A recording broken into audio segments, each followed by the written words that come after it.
Bonjour à tous, bienvenue à cette session qui s'appelle Make Sense of Your Big Data. Big entre parenthèses, je vais vous expliquer pourquoi tout à l'heure. Alors surtout ne me croyez pas, je travaille chez Elastic depuis quasiment 4 ans maintenant, donc je suis complètement parti pris. Mais essayez vous-même, vous verrez ce que ça donne. Alors si vous voulez tweeter, utilisez aussi dièse Elasticsearch pour tweeter, parce que je suis payé au nombre de tweets, ça m'arrange. Je travaille dans l'équipe Elasticsearch et je suis un des committeurs du projet. Alors ça paraît impressionnant comme ça, 3e committeur du projet, c'est génial, il fait des trucs mortels et tout. En fait, je m'occupe beaucoup des plugins, j'ai fait beaucoup de releases, donc c'est des MVN, release, tout ça. Donc ne vous fiez pas au nombre de commits, ça ne veut rien dire sur la valeur des choses. Mais bon, je travaille quand même, beaucoup aussi sur la doc, j'ai vraiment travaillé sur la doc. Donc bref. Qui connaît cet ordinateur? Donc ceux qui ont levé la main ont à peu près le même âge que moi. J'ai 44 ans. C'était mon premier ordinateur quand j'avais 8 ans. Mon père avait monté au fer à souder. Et c'était un ordinateur, il y avait 1 kilo de RAM. Et un jour, on est passé à 16 kg de RAM. Et alors là, c'est devenu big data pour nous. Qu'est-ce qu'on allait faire avec toute cette mémoire? C'était incroyable. Mais bon. On va parler de la data. Qu'est-ce que la data? La data, ça peut être un petit peu n'importe quoi. Ça peut venir d'un SMS que vous faites comme ça. Il y a du texte non structuré, et puis il y a sans doute des informations structurées qui vont avec la personne qui a passé l'appel, la date de l'appel, ce genre d'informations. Tout ça, c'est de la data. Structurée, non structurée. Si vous prenez un tweet, celui-là par exemple, en fait, quand vous regardez dans l'API Twitter, au-delà du texte, je sais pas, il y a au moins maintenant 300 champs dans l'API Twitter, donc il y a toujours une partie non structurée qui est là dans ce champ-là, ce texte, mais aussi beaucoup de données structurées, donc tout ça, c'est de la data. Beaucoup de champs. Si vous prenez un morceau de musique dans Deezer, c'est pareil, tous les morceaux Deezer sont en fait, il y a tout un tas de données structurées là-dedans, non structurées, etc. Par ailleurs, si vous utilisez l'API Deezer, en fait, vous utilisez Elasticsearch derrière, pour info, c'est le backend qui l'utilise. Alors vous connaissez ça, ce sont des logs en anglais. Bon, les logs, ça ressemble à ça. Donc c'est un peu pénible comme information. Alors ça, c'est du texte complètement non structuré, quoi qu'on arrive à trouver des formes intéressantes là-dedans. Ce qui est compliqué, c'est d'essayer de trouver un truc là-dedans qui est super intéressant pour nous. Là, ça devient... c'est très verbeux, en fait, ces choses-là. Si vous prenez un livre aussi, c'est de la data quelque part. Vous avez tout un tas de pages. Il y a très peu d'informations structurées, peut-être le numéro de page, le prix du bouquin, des trucs. Mais... Bon, tout ce qu'on vient de voir, c'est de la data. À partir de quel moment on considère que ça devient big? Ça devient big quand ça commence à cracher Excel. Alors il y a à certaines époques, 65 000 lignes, c'était le maximum. Je crois qu'on peut faire plus maintenant. Dans Office 360, on peut faire plus que ça, je suppose. Mais quand même, c'est un peu difficile à un moment, le volume devient un problème. Rappelez-vous que sur la même surface, maintenant, on stocke beaucoup plus de choses qu'il y a 10 ans. Donc ça a énormément augmenté. Et puis il est prévu que dans les quelques prochaines années, on passe à 35 zétabytes de data produite en 2020. 35 zétabytes, c'est ça. Je ne sais pas dire ce chiffre. Bon. Le volume, c'est plus vraiment un problème.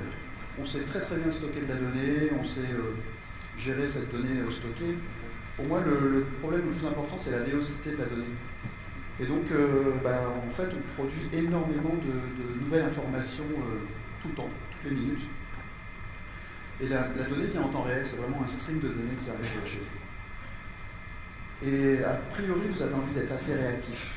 Vous n'avez pas envie d'attendre qu'il y ait un batch qui ait analysé le trafic de la veille pour vous dire « Tiens, en fait, j'ai été attaqué sur Twitter hier, il faudrait peut-être que je réagisse maintenant. » Peut-être mieux réagir un petit peu de façon instantanée.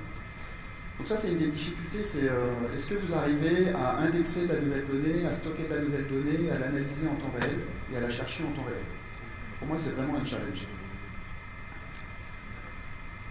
Alors, j'ai une photo que j'adore vous montrer parce que c'est une photo de mon fils qui est là. Puis il cherche, puis là, il y a des logs. Alors, je trouvais ça super pour illustrer. Alors, c'est quoi la recherche? Avant que je connaisse Elasticsearch et les moteurs de recherche, pour moi, la recherche, c'était de la recherche en SQL. Donc, ça ressemblait à ça. Ici, je prends un exemple. Je crée une table avec 2 champs. Qui fait encore de SQL ici? Je Donc créer une table, ici j'ai un champ nom, un champ commentaire, puis j'insère certaines données. Donc ici c'est David Pilato qui est développeur chez Elastic, Maloum Laya qui a travaillé avec David à la douane, je travaillais à la douane avant, David Gageot qui est ingénieur chez Docker, j'avais dit que je citerais. Et David, je ne sais pas qui c'est, mais bon, voilà, c'est ce que vous avez inséré. Si vous faites une recherche avec un moteur de SQL relationnel, je fais une première recherche, je cherche David, aucun match. Ah oui, c'est évident, je n'ai pas de champ qui exactement s'appelle David. C'est bizarre pour un utilisateur final. Alors, on va dire, allez, on va wrapper ça avec des pourcents et faire du like. Ok, bon, bah, donc là j'arrive à retrouver mes petits, mais c'est vrai que votre utilisateur, lui, il ne va pas saisir les pourcents normalement. Il cherche David, c'est à vous de mettre les pourcents à sa place. Donc ça, vous arrivez à le faire, vous allez retrouver vos trois individus. Si je cherche maintenant David Pilato, ok, donc lui je le trouve, c'est pas un souci. Et moi je suis un utilisateur un peu tordu, je connais Pilato David, je connais pas David Pilato, je vais essayer de le chercher. Ah, non ça passe pas, mes deux termes sont inversés, je peux même pas le retrouver, même avec un like pourcent je peux pas. Il va falloir que je split éventuellement, que je fasse des OR sur chacun, et que j'essaye de combiner tout ça pour arriver à trouver ce que je cherche. Je veux chercher dans deux colonnes, voilà, je sais faire. Trouve-moi les utilisateurs dont nom contient David et commande contient David. Ben là, je veux bien retrouver mes 4 éléments. Mais il y a un truc qui va être bizarre, alors là, ça marche bien, j'ai 4 données entrées. On voit que je les récupère dans l'ordre dans lequel je les ai entrées d'ailleurs. Et qu'est-ce qui se passe si j'ai 1 million d'entrées? C'est laquelle la plus importante? Alors, je ne parle pas du temps que ça va prendre. Ça, c'est autre chose. Quelqu'un m'a dit boum. Ça va être après. Qu'est-ce qui va se passer si j'ai 1 million de documents, voire 1 milliard de documents? En fait, je pense que pour moi, d'un point de vue fonctionnel, là, la ligne la plus importante pour moi, c'est celle-là. Sur le nom, si j'ai 2 fois le mot David, vraisemblablement, c'est une des personnes que je cherche. Donc il y a une notion de pertinence dans nos recherches. Qu'est-ce que je veux chercher? Qu'est-ce que je veux retrouver là-bas? C'est ça qu'on doit mettre à la disposition de nos utilisateurs, c'est les documents les plus pertinents. Donc sur 1 million de documents, ce truc-là va être noyé dans la masse, je ne vais jamais le voir. Il sera peut-être à la 10 millième page ou même plus que ça. Donc, et voir dans 1 milliard de documents, ça va vraiment chercher dans une aiguille dans une botte de foin, de l'image, très imageuse. Un autre souci qu'on va avoir avec de la recherche type SQL classique, c'est comment je vais m'arranger avec les fautes de frappe. Alors je peux faire des likes avec des sortes de points d'interrogation qui se déplacent sur tous les caractères, mais bon, c'est juste impossible, ça ne se scale pas du tout. Et puis c'est là où on peut faire boum. Effectivement, avec le flot de données qui arrive en permanence, j'arrive à chercher très bien sur 300 000 documents dans ma base. 1 million, ça commence à devenir un petit peu tordu. 1 milliard de documents, là, j'en parle même plus. Enfin, c'est pas fait pour ça, en fait. Injecter et chercher en même temps, il faut un outil qui sache faire ça. Après tout, pourquoi utiliser un data store pour faire du search? Pourquoi pas utiliser un moteur de recherche pour faire du search? Qui est fait pour ça. Alors, c'est quoi un moteur de recherche? Ça crée ce qu'on appelle un index. Et un index, c'est ce qu'on trouve à la fin d'un bouquin. C'est exactement ça.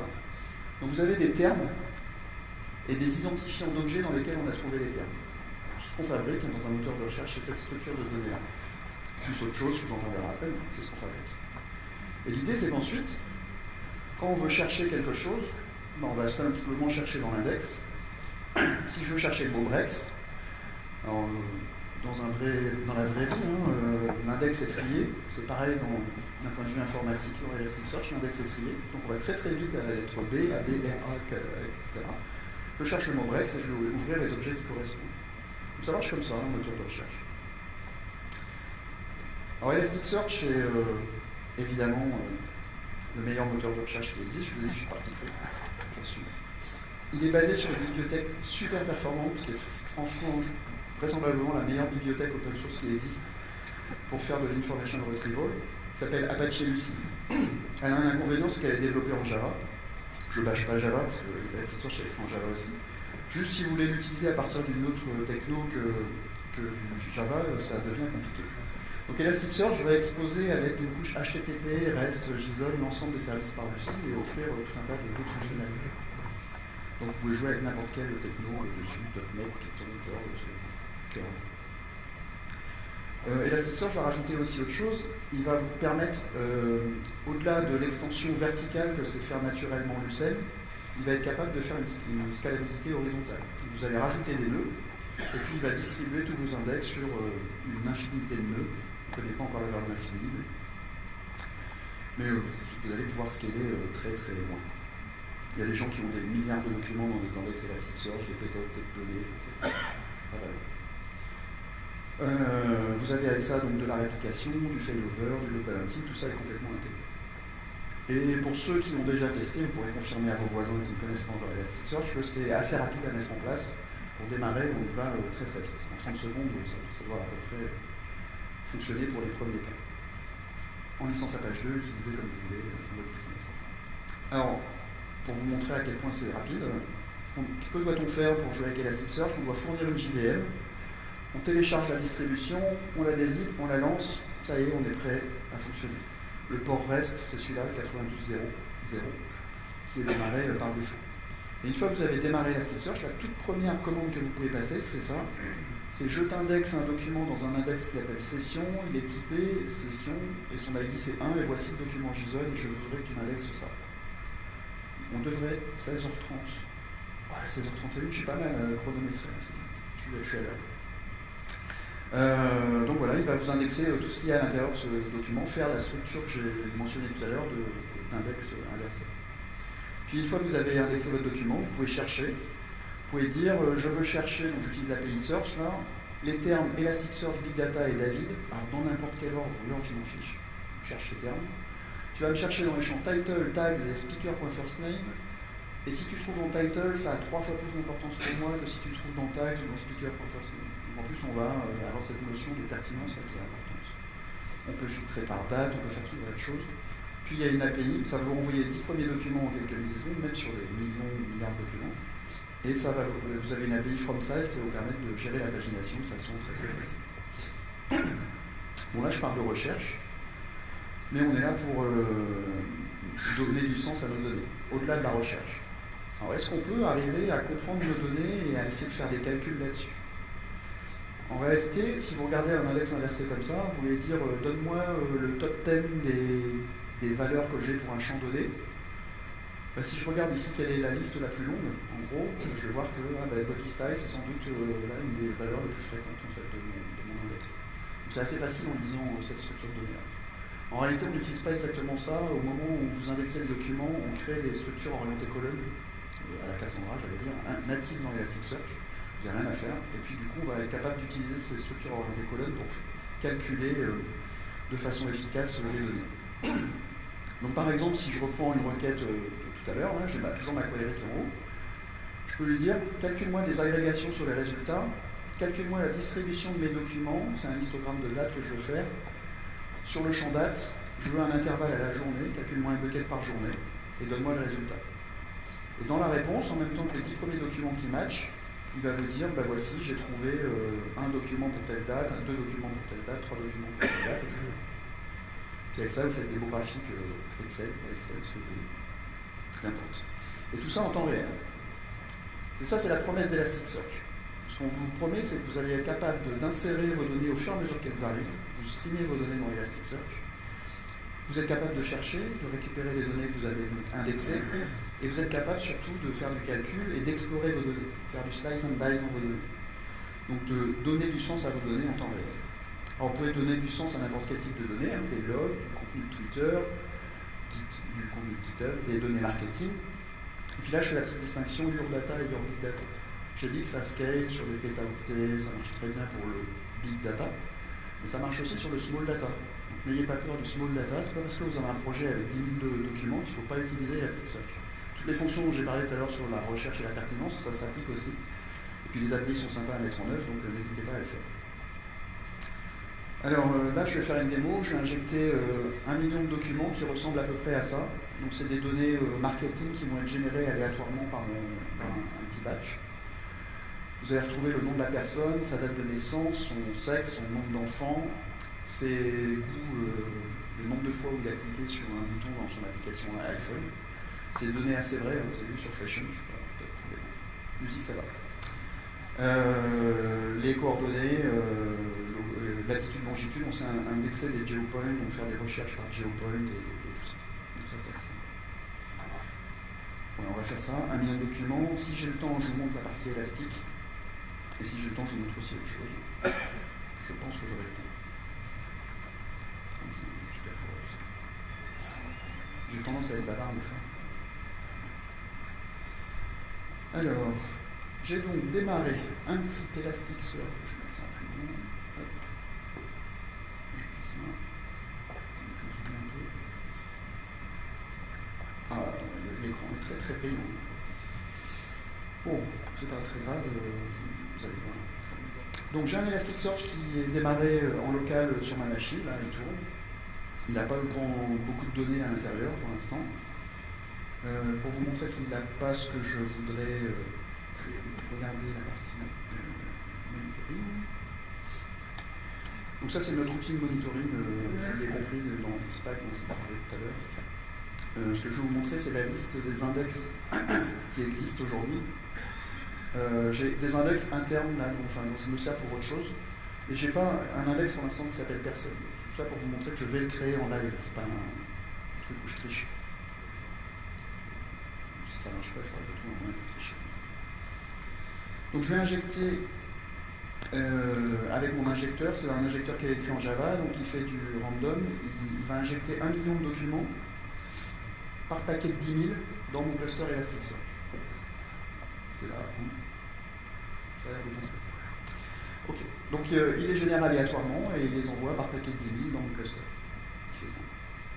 Donc il fait ça, ah ben tiens, on voit que mon index personne est arrivé, il est là, et il commence à être alimenté. Alors là, c'est pas rafraîchi en temps réel ce truc-là, mais voilà, on voit les documents qui arrivent. Donc je vous ai dit, on est capable de faire de la recherche en temps réel là-dedans. Donc si je retourne dans cet écran, je peux faire par exemple des recherches, donne-moi tous les documents qui matchent mes critères. J'en ai indexé pour l'instant 257 794 et voici les 10 premiers générés aléatoirement. Donc si je rafraîchis cet écran, ici, on voit 394 000, donc on voit que mes documents arrivent. Là-dedans évidemment je suis capable de chercher, si je savais faire des queries, ça serait bien. Je vais chercher sur le champ name, je vais trouver tous les Joe. Ok, j'en ai 966. Pendant que ça injecte, je ne sais pas combien de documents j'en suis, je sais que j'ai 966 Joe. Puis voilà les 10 premiers qu'il a trouvés ici. Alors je vous ai dit qu'on voulait faire du calcul d'agrégation. Donc je vais changer la taille de la page, j'ai pas envie de renvoyer les 10 documents, ça va m'éviter d'avoir à scroller à chaque fois. Je vais lui dire, allez, sur tous mes documents, bon 904 000 pour l'instant, je veux que tu me calcules une agrégation. Ce que je vous ai montré tout à l'heure. Je vais avoir une distribution des individus par année de naissance. Donc je vais faire un histogramme de date sur le champ qui s'appelle Date of Birth et je veux une distribution, un bucket par année. 1 million de documents, 212 millisecondes plus tard, c'est le temps qui est écrit là-haut, j'ai ma distribution de mes documents par année. En 1940, j'en ai 14 060, 14 299 en 41, en 42, etc. Donc ça, c'est année par année. Vous voyez tous les résultats. Alors, je peux faire des agrégations d'agrégation. Donc pour chacun des buckets que j'ai générés, je veux générer un sous-bucket. Je vais dire, fais-moi une autre agrégation, je vais avoir la distribution par sexe. Je vais faire une terme d'agrégation sur le champ qui s'appelle gender. Voilà. Boum. En 1940, j'ai toujours 14 060 individus, mais je sais que j'ai 7 321 femmes et 7 739 hommes. Année par année. Et puis tiens, j'ai un champ numérique, j'ai des enfants, et ben, je vais faire des statistiques sur les enfants. Donc maintenant, par année, par sexe, donne-moi les statistiques sur les enfants. Les nombres moyens d'enfants, par exemple.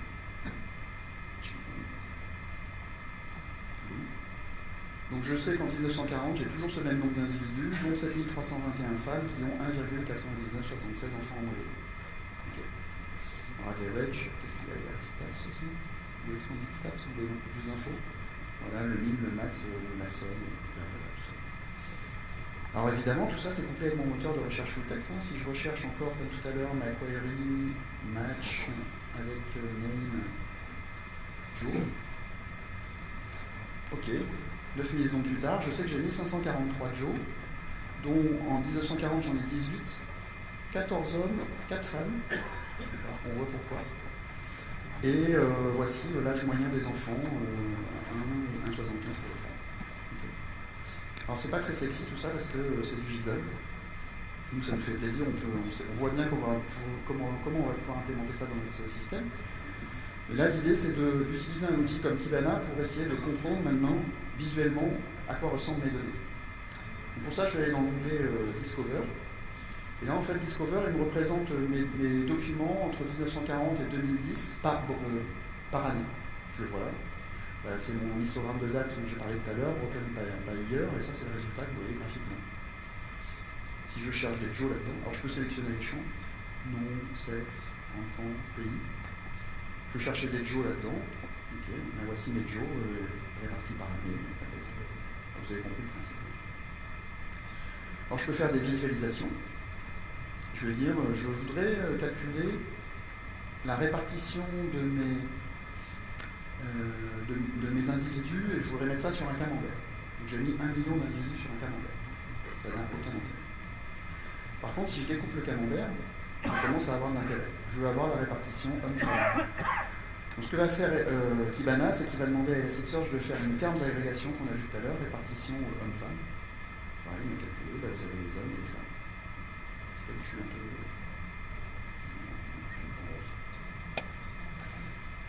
Je sais, c'est mieux commun. Alors je peux faire des sous-buckets, ce qu'on a vu tout à l'heure, des sous-agrégations. Je vais avoir la répartition maintenant par pays. Donc les femmes et les hommes par pays. Donc il y a 509 000 femmes, dont 127 654 en Italie. Et maintenant, je vais voir par ville. Donc, je descends au niveau de la ville volontairement. Parce que pour moi, c'est super important de visualiser vos données. Faire des résultats de recherche, c'est bien, mais visualiser, vous allez découvrir des patterns qui vont vous sauter aux yeux. Je vous ai dit depuis tout à l'heure, je fais du random. Il y a un truc qui n'est pas random du tout là-dedans. Ce bucket-là, il fait toujours le double des deux autres. Pourquoi? Parce qu'il y a un bug dans mon code. Je ne cherchais pas un bug dans mon code, je voulais juste visualiser de la data. Et j'ai trouvé un truc que je ne cherchais pas, parce que je visualisais de la data. Pour moi, c'est super clé de comprendre votre donnée en la visualisant, ça va vous permettre de vraiment en tirer beaucoup de choses. Là, depuis tout à l'heure, je n'ai pas branché mon... Je le suis sur la caméra, mais je n'ai pas branché mon secteur. Et je pense que je vais tourner un peu trop sur la batterie, et ça va s'éteindre. Hop, désolé. Donc vos visualisations, vous les sauvegardez, puis après vous pouvez les mettre dans un dashboard. Un dashboard, c'est un ensemble de visualisations. Je vais faire un by location, par sexe.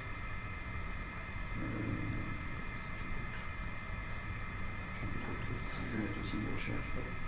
Bon. En gros, je mets mes visualisations sur mon dashboard, je les assemble.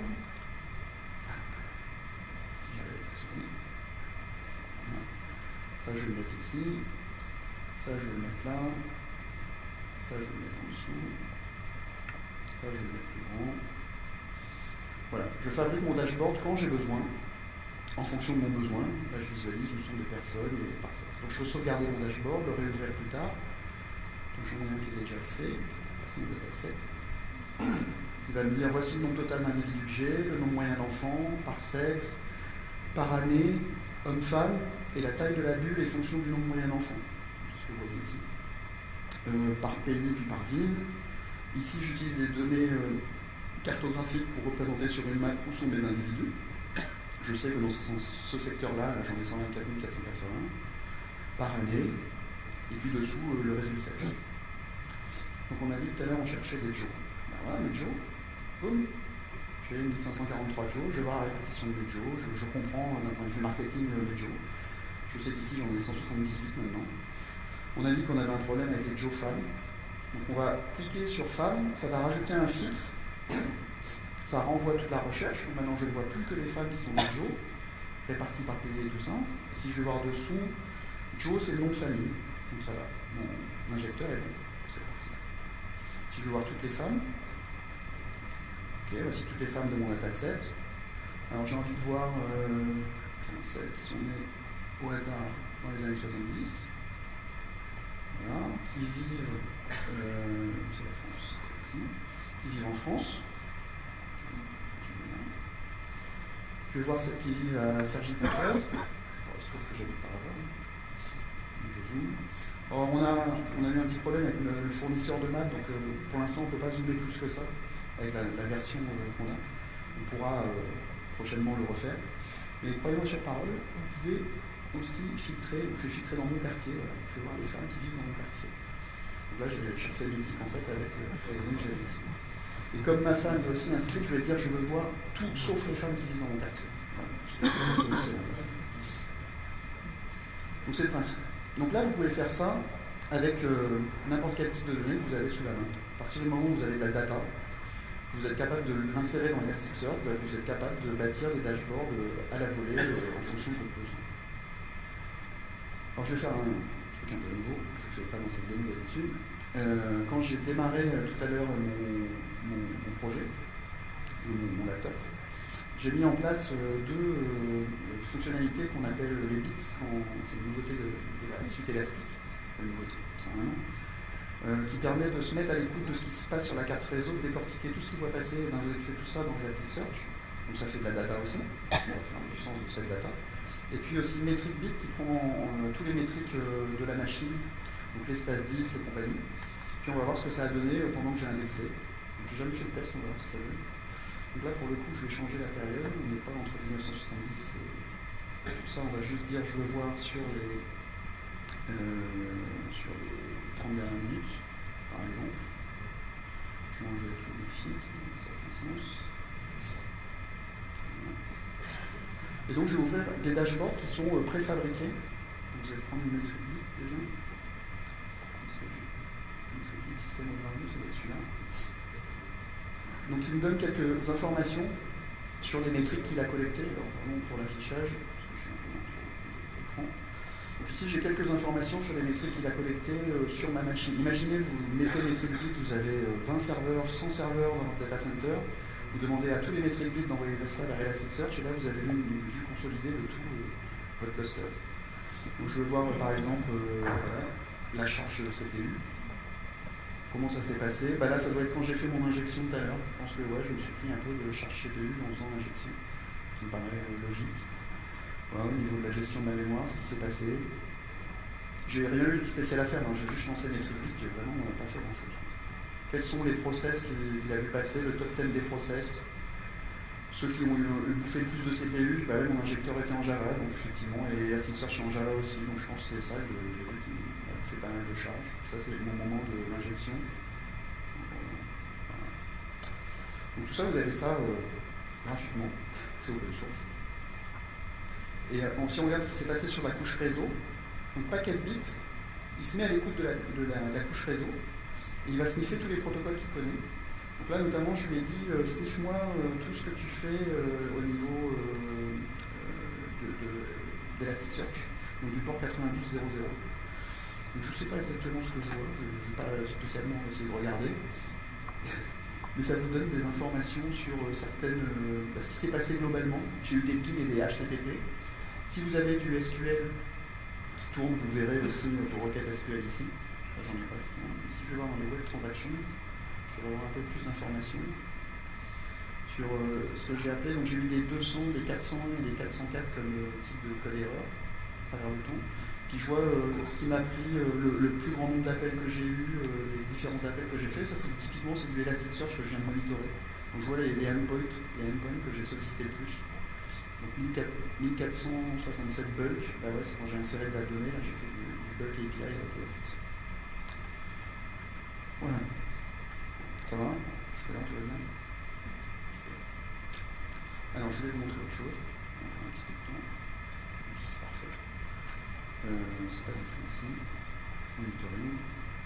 Donc ici, je regarde mon index qui s'appelle personne. En fait, je vois tout en bas, ici, que mon index il a été découpé en 5 partitions, ce qu'on appelle des charges. Chaque instance, là, c'est une instance de Lucene, en fait. Et c'est comme ça qu'on fait, nous, la distribution de Lucene, c'est qu'on découpe un index en partitions. Et ces partitions, on va les répartir sur le cluster. Par défaut, on essaye de répliquer aussi une fois sur l'ensemble du cluster. Ici, comme j'ai qu'une seule machine de démarrer, bah, il ne peut pas se répliquer sur lui-même, ça n'a aucun sens. Donc il attend, il a des chars non assignés, ce sont les réplicables. Bon, le système il marche, hein, mais si jamais je perds ma machine, évidemment, je serai un petit peu embêté. Donc comment faire pour allouer les nouveaux chars? Bah, c'est simple, je démarre une nouvelle machine. Donc c'est une commande incroyable. Je démarre Elasticsearch, puis je le laisse faire. Il devrait, si ça se passe bien, rejoindre le cluster, se déclarer et dire c'est bon, je suis prêt, j'ai de la ressource maintenant, je suis une nouvelle machine, imaginez que c'est sur une nouvelle machine physique, hein, et il va commencer à allouer et à répliquer les chars de 2 par 2, en même temps vous continuez à indexer, à chercher, on n'arrête pas la prod parce qu'on change tout ça. Donc 2 par 2 il est fait, puis une fois qu'il est fait, ça y est, mon cluster est équilibré, j'ai toutes les réplications, tout se passe bien. Et puis si j'ai besoin de plus de puissance, je démarre une nouvelle machine, je scale out, et là Elasticsearch va dire ok, j'ai de la puissance supplémentaire, bah, peut-être que je vais réallouer et redistribuer les chars automatiquement, parce que ça serait bien si je m'étalais un petit peu plus horizontalement. Donc, dès que le nœud va arriver, il va prendre pareil 2 par 2, il va peut-être prendre le 0 d'ici, le 1 d'ici, puis le 2 d'ici, et puis voilà, et les mettre sur votre machine. Pareil, pendant que vous continuez à travailler, il va faire ça. Ça ralentit très peu la machine parce qu'on on limite la bande passante qu'on utilise. Donc voilà, il est en train de prendre ce 0 de là, il va le mettre sur l'autre machine.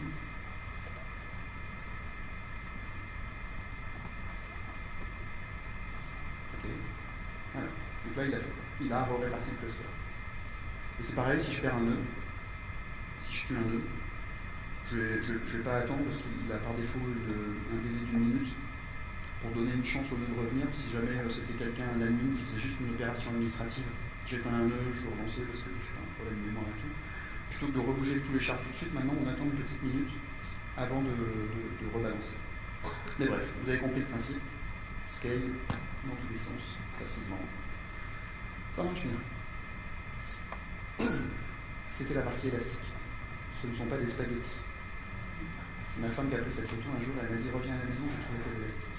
C'est la peine de faire des conférences. Je suis encore là. Si tu m'entends. Des petites pages de pub. Chez Elastic, on est éditeur d'un ensemble de projets open source que sont Elasticsearch que vous venez de voir, Kibana que vous venez de voir, Bits que vous venez de voir un petit peu. Il y a aussi Logstash, qui est un ETL qui fait du streaming et qui permet de faire de la transformation à la volée de vos données. Donc en gros, vous faites avec FileBit, vous lisez un fichier de log, vous le transformez avec Logstash et vous l'indexez dans Elasticsearch.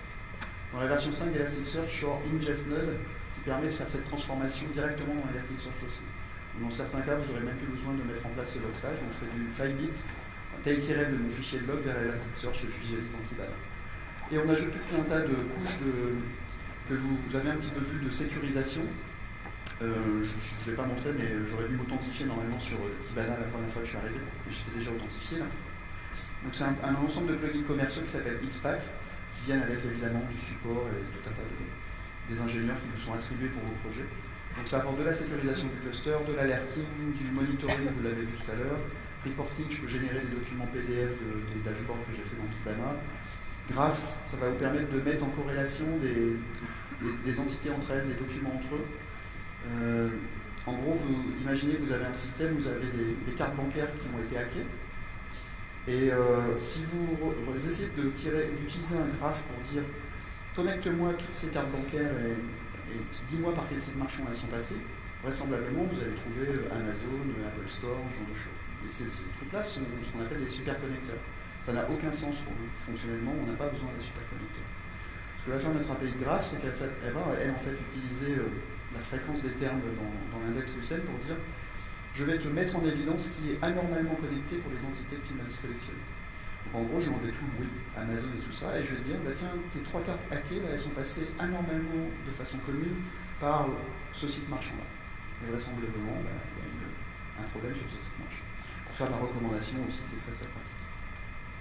Et on vient de faire l'acquisition d'une boîte qui s'appelle Prelert, qui sera donc aussi compris dans Xpack, c'est pas open source ce truc-là, et qui fait du machine learning, qui apprend sur les données time series que vous avez, qui calcule automatiquement un modèle, et si les nouvelles données qui rentrent dans Elasticsearch change par rapport à ce modèle, ce sont des vraies alertes, c'est un changement de pattern. C'est pas juste ah j'ai des erreurs 500 ou un truc comme ça, c'est j'ai anormalement des erreurs 500 aujourd'hui, donc ça change un petit peu. Donc ça c'est l'entrée verte. On a Elastic as a Service qui tombe dans le cloud. Vous pouvez le tester en ligne, vous avez 15 jours gratuits. Sizez ce que vous voulez sur le nombre de data centers que vous voulez, on provisionne tout ça pour vous et vous bénéficiez de tout ce que je vous ai montré. Tout Xpack est intégré là-dedans, on est les seuls à pouvoir fournir ça. Et on fournit, et on aura bientôt un cloud d'entreprise qui sera disponible pour nos clients qui veulent déployer ça sur leur propre crédit Amazon ou Azure ou sur leur propre machine physique s'ils veulent, vont faire exactement ça. Gestion des montées de version, backup toutes les 30 minutes, enfin vraiment très facile. C'est Alain qui a posé la question ce matin, qui connaît GitHub?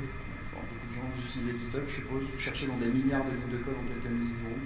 C'est Elasticsearch qui vous répond derrière, en fait. C'est fait pour ça. J'espère qu'on vous donne des éléments les plus intéressants de vous. Vous cherchez une salle de ciné dans Allociné, c'est pareil, une vidéo dans Dailymotion, une musique dans Deezer. Le petit robot qui est sur Mars, il envoie ses données dans un cluster Elasticsearch et ils essayent d'optimiser les trajets sur Mars pour économiser la batterie pour l'émission. Avec ça. Avec tous ces métriques qui calculent. Wikipédia, c'est passé sur Elasticsearch aussi. Bref, les banques, les assurances, vous y êtes aussi sans doute. Elasticon à Paris, c'est le 9 novembre, il y a un programme, il y aura une formation inclus. Il est complet, c'est écrit là, il est complet. Mais si vous inscrivez, notamment sur la liste d'attente, vous pourrez vraisemblablement obtenir des places. Je pense qu'on va ouvrir d'autres sièges. On va voir si ça s'arrange pour ouvrir d'autres sièges. Donc n'hésitez pas à vous inscrire, même s'il est complet, si vous voulez venir parler avec nous, si vous voulez rencontrer Shay Bannon, par exemple, qui est l'auteur de Elasticsearch et le créateur de la compagnie, notamment. Donc rejoignez-nous. Et puis voilà, j'ai fini. Merci beaucoup.